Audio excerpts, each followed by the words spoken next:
House of Representatives weighs into ongoing ASUU strike, sues for speedy resolution. Constitution review. House gets set to vote as First Lady comes calling. And House urges immediate evacuation of Nigerians in Ukraine. Hello and welcome to You and Your Reps. I am Victor Azu.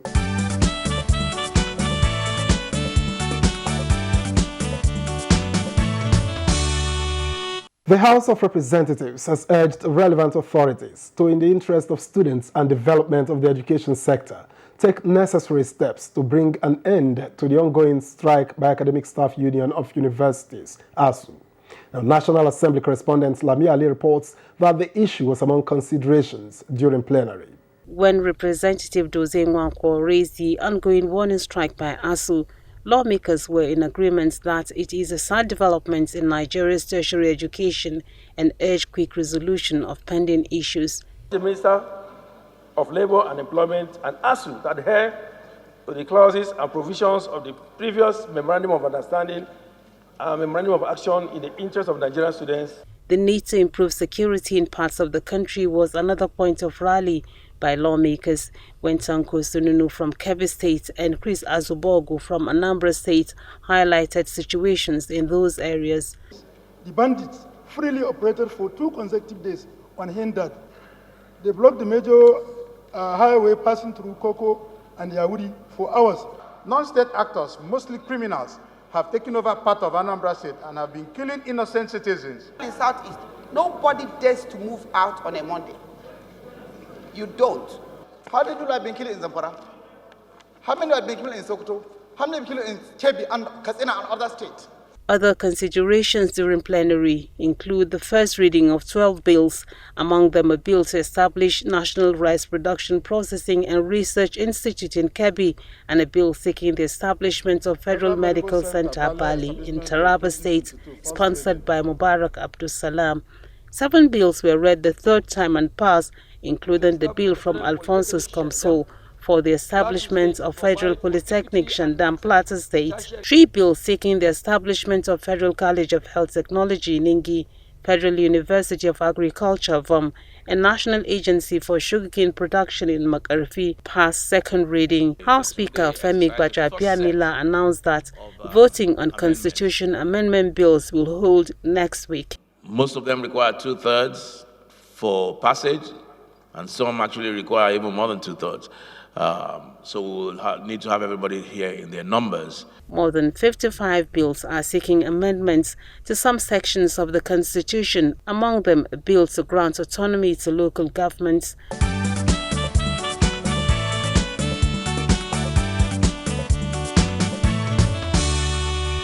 The report on 68 bills seeking amendments to some sections of the Constitution is now before the House of Representatives, paving the way for the conduct of voting on each of the bills. Now, Nigeria's First Lady was in the Green Chamber to witness the exercise.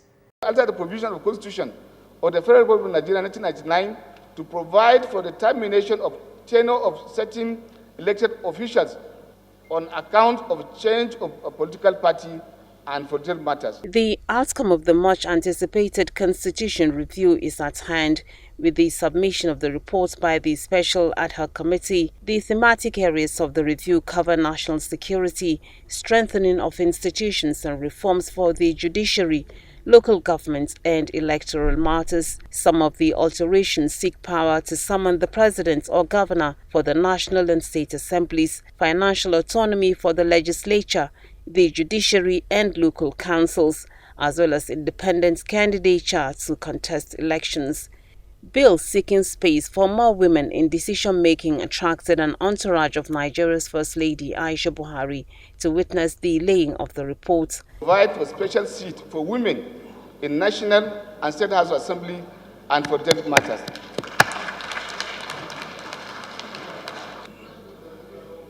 Thank you. There's still a lot of work to be done yet. We're still in the process, and there's still a lot of lobbying to be done on both houses. And by God's grace, we'll get through this one. Voting on the bills will be conducted on the 2nd and 3rd of March 2022. Other considerations at plenary include the second reading of a bill to establish Unclaimed Financial Assets Agency and a bill to establish Federal Medical Center Zuru. Among motions adopted is the need for authorities to deploy fighter jets to parts of Kebbi State to combat kidnappers and bandits in their hideouts. Bandits are moving in hundreds from village to village, house to house in Donkosagu and Sakabo local government of Kebbi State, in search of cattle to rustle, innocent civilians to kidnap, foodstuff to set ablaze, and women to rape. Also adopted is the motion from Bello Kawiji appealing for assistance to victims of a recent fire disaster in Bagudu, and the motion from Ajibola Moraina seeking development of tourism potentials in Oyo State. Economic activities at the market has virtually been grounded, leaving the victim financially handicapped and emotionally and physiologically distressed. The hills situated in the town in the Barakwa Central local government area of Oyo State is gradually emerging as a new tourism center, as it has been attracting patronage from local and international tourists. House Speaker Femi Gbajabiamila emphasized the need for some sections of the media to desist being mischievous on happenings in Parliament. We don't want mischief makers to misinterpret what happened. Honorable Michela is one of our very best legislators, one of our good ones.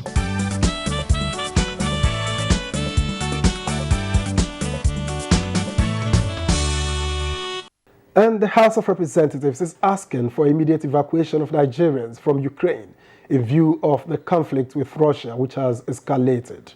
Now, the issue was raised as a matter of urgent public importance at plenary. Requests for arrangements by the Ministry of Foreign Affairs and the Nigerians in Diaspora Commission to put a mechanism in place to ascertain the number of Nigerian citizens in Ukraine and ensure safe return of those willing to leave resonated when House members debated the situation in that country located in Eastern Europe. If a strategic plan is not put in place to secure and provide safe passage for our citizens, they may be trapped or worse, harmed. Sokoto State alone have over 500 students sponsored to study medicine in Ukraine. Unequivocally, and urge the Nigerian government to very quickly, by the speed of light, react to the need of our people abroad in Ukraine or around the Russian border. We must look for how best to evacuate our citizens who are locked up in Ukraine, especially the students. A state of emergency has been declared. The leader of the House, the chairman of Foreign Affairs, should liaise with the Foreign Affairs Ministry today. With all sense and of responsibility, if nothing positive comes out of that meeting and it's all about red tape, or we have to do this, we have to do that, I think you should liaise with the chairman, Air Peace. Yes. And whatever it's going to cost the House, whatever we need to do, I think we need to leave this, you need to leave this country latest tomorrow. House members also adopted the motion from Obinna Chidoka on the need to investigate the COVID-19 database of travelers, and the motion from Abdullahi Ali Halims urging authorities to revive moribund automobile assembly plants in Nigeria. In the 70s up to the early 90s, automobile companies like Volkswagen, Peugeot, Leyland, and Namco etc. had functional assembly plants located in different cities across the country and contributed positively to the economy. National Primary Healthcare Development Agency, which is in charge of the vaccination database, has become a service provider for the airline business and does not have a dedicated call center for resolving COVID-19 related inquiries. 7 bills passed first reading, while 4 passed second reading. Among them, a bill to establish Federal Medical Center at Inkowa, Kano State, from House Leader Alhassan Adudugwa, and that seeking the establishment of Federal Medical Center Sabon Gidaura in Edo State, sponsored by Julius Ihomberi. In another development, the chairman of the Nigeria-Brazil Parliamentary Group met with a delegation led by that country's ambassador to Nigeria on agricultural development projects.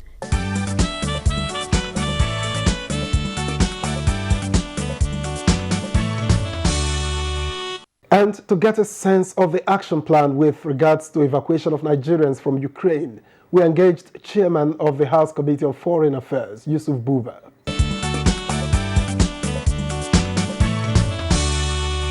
You know very well that in our situation there is a lot of panic. I was on a Twitter phone conversation with Nigerian students and other Nigerians in Ukraine. There was serious panic. We have to continue to calm them down, to let them know that this war is not targeted at them. The airstrikes are targeted only on military installations, and so they should remain calm and remain indoors. If not, the panic level is so high that some have started running out towards the Poland border, which is not good, because even as I said, the language difference and so on, once you leave your hostel or you leave your home, then you have automatically turned yourself into a refugee. And you can become a target of some of the bombardings and so on that is ongoing. So the best thing is to remain at home. Nothing will happen if you are indoors. And the most important thing is that the embassy has reached out on time. The embassy, the ambassador have reached out through a press conference on the 26th of January and have given out telephone numbers, about 6 numbers for Nigerians to call in case they are encountering any problem. So the issue of evacuation is important when you have your citizens, most especially children in their thousands, panicking. You have to give opportunity to those that want to come back home to be brought back home. That is the responsibility of a responsible government.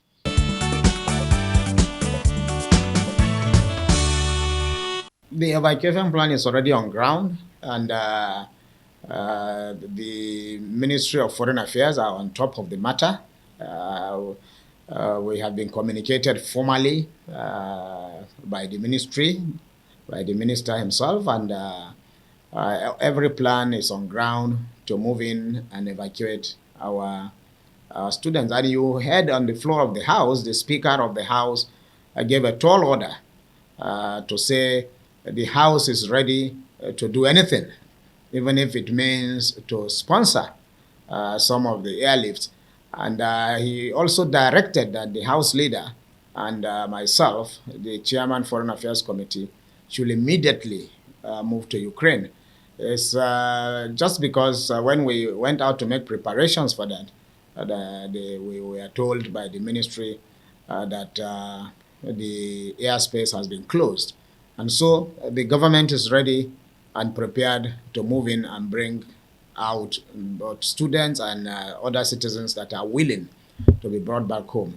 Immediately the airspace is opened. And I want to assure Nigerians that there is high-level diplomatic talks between our government and the government of the countries involved in this squabble to make sure that our citizens are safe, and also to demand for a specific time when the airspace will be opened so that our citizens that are willing to come back home will be evacuated.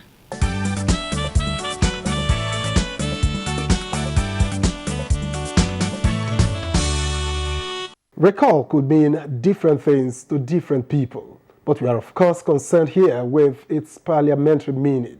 So we went to the Chairman House Committee on Rules and Business to break it down.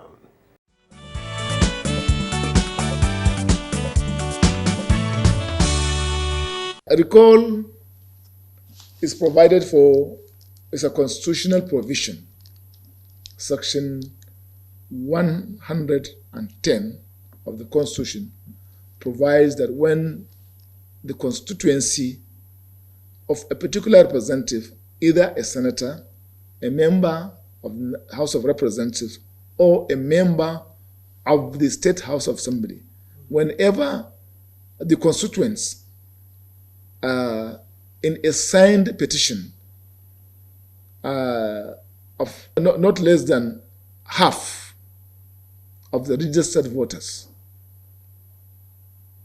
petition INEC that they have lost confidence in their representatives. INEC have to go conduct a referendum. Once they are able to get a simple majority over half of the registered voters in that constituency, that member is certified to have been recalled. The recall is an instrument, is a constraint instrument in the hands of the electorates that they can recall their representative at any time if they find out that he is incompetent and he's not representing their interest very well.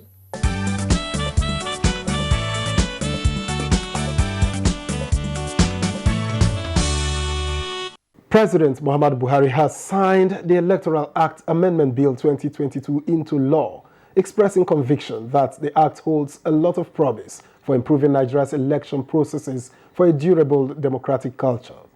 The introduction of new technology in particular, he says, will go a long way towards engendering clarity, transparency, and credibility.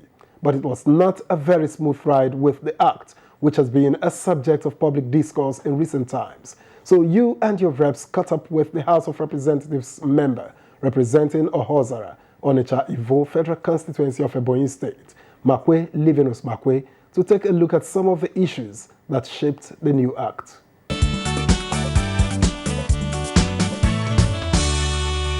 Primarily on the issue of direct primaries, which was very controversial, which actually had to be expunged, and we went back to the old method, let the parties decide what they want. The direct is still there, but it's not compulsory anymore.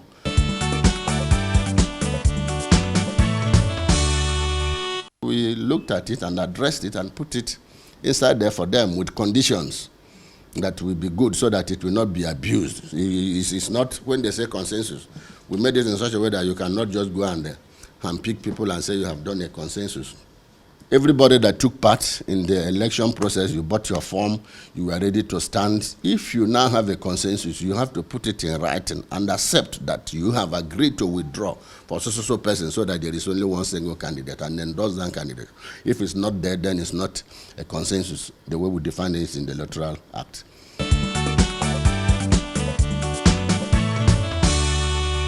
Some say they don't want electronic transmission of results. But then if you don't want it, it means you don't want transparent elections in Nigeria, because it will go a long way to address some of these irregularities about discarding votes and entering it by yourself. Because and some say maybe there is not enough network, then the next place there is network, you transmit it. I don't think there's anywhere you'll be in this country now that within 30 minutes or 1 hour maximum, you won't get to where you have good network. You transmit it. You can take picture of it. After all, transmitting it does not mean it's still either you take picture of it or you type it or whatever. So everybody have it on their phone. You get to the next place, there's network, you transmit it.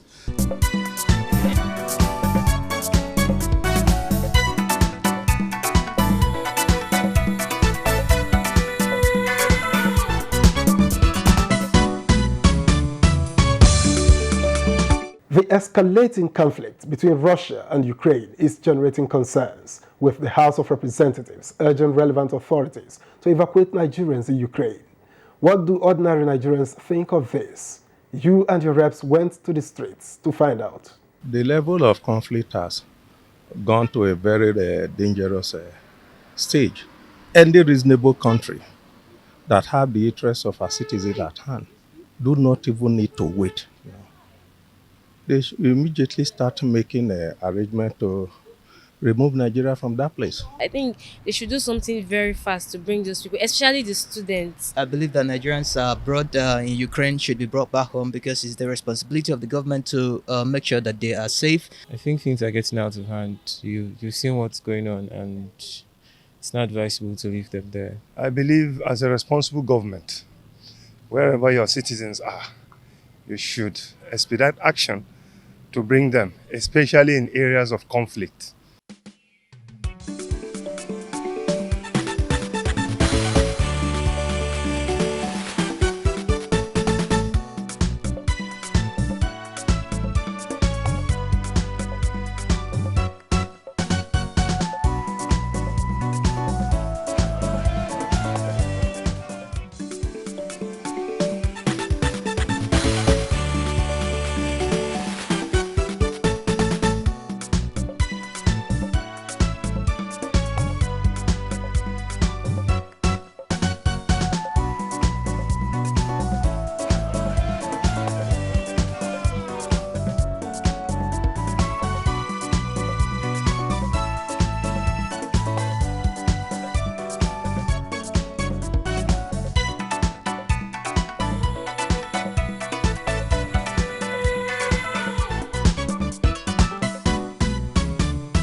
This week on You and Your Reps, the House of Representatives Committee on Disabilities and Special Needs is our focus on the committee segment.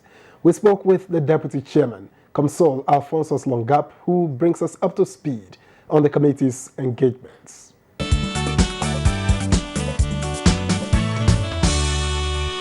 Since we came in, we've been having interactions between us and people living with disability to find a way, provide solution to some of the issues that has been giving them problem. Most especially when they want to fly the local airports, sometimes they discriminate them. And we also call on the Minister of Labour, trying to get to see how disability will be accommodated, most especially in employment in this country and other activities. Even when we went to Dangote fertilizer blending plant, I was a member of the committee on agri production. I made a case for them. And I said, I want to know how many disability people living with disability that are really working on this factory. Because it's not all about the manpower. There are other work that people living with disability can also assist in working, so that we carry them along and even try to inquire from them what happens in the process working in the factory. Something happens to you, what happens? Because we definitely have to take that one in consideration, so that at the end of the day, if you have a problem in the factory, they push you aside and forget about you. So I also asked him, and they were able to explain to me and give me the number of people working in that factory. So that's what we have been doing. We even came up with a bill to mandate the federal government and all agencies and parastatals to make sure 1% or 2% of their employment, people living with disability, will benefit from that. So we've been working and we've been trying as much as possible to have understanding in all the ministries and even the private sectors.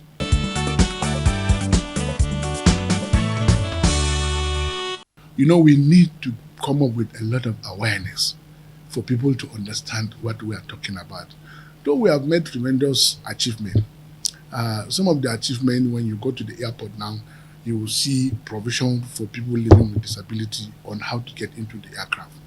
And we've gotten some information from people living with disability that they've gotten some employment based on our engagement with some of the parastatals and ministries.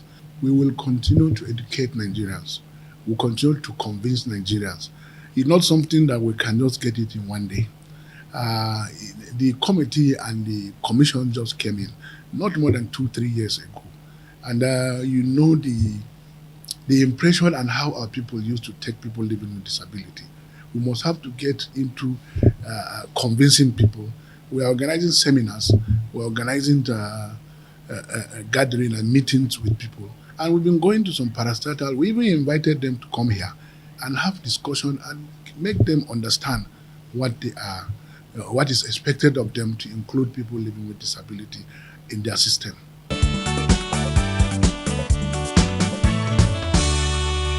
People look at them as if they are unproductive. Employing them might not even give them the output of what they want. But when we try to educate them, some of the people living with disability are even more productive than other people. If you get to engage them, you will understand. When I was appointed as deputy chairman, my engagement with them, I found out that almost half of them, they have tremendous, excellent brain that they can meet any challenges anywhere. If you see them, hear them speak with you, if you see them writing and whatever they do, you understand they have a lot of intelligence. So we get to convince people to understand that when you employ somebody that is physically challenged, that doesn't make you have a setback in your company or in your organization. If you give him a proper assignment for him to do, he will do it excellently.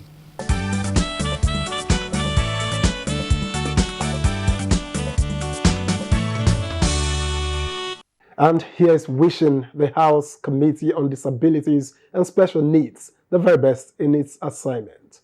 And that's been You and Your Reps. We thank you for watching. I am Victor Azu. Do join us again.